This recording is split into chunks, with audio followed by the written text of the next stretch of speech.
આજે voice of ACB સંસ્થામાંથી Morbi આવ્યો છું. આપણે આજે એક બેનિફિશિયરી જે છે આસ્થા વિશાલભાઈ મેવા, જે એક ડાઉન સિન્ડ્રોમ ડિસેબિલિટી સાથે સર્વાઈવ કરે છે, જેને આપણે વ્હીલચેર આપી છે.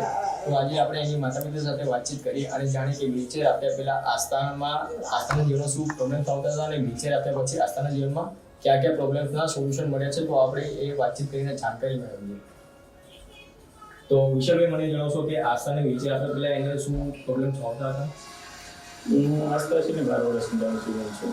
હું 10 વર્ષ સુધી તે ચાલી શકતી હતી, પછી ધીમે ધીમે વીકનેસ આવવા માંડ્યો, અત્યારે પગ ઉપર ઊભી નથી રહી શકતી. આસ્થા આપણે ડાઉન સિન્ડ્રોમ છે, જે 3 વર્ષે ચાલતા શીખી હતી, ધીમે ધીમે જે બાળકો લેટ ચાલતા શીખી રીતે.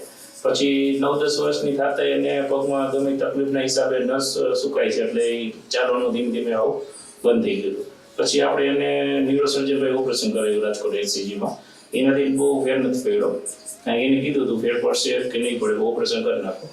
પછી અત્યારે સાવ એ પગ ઉપર ઊભી જ નથી રહી શકતી, બરાબર. અને આપણે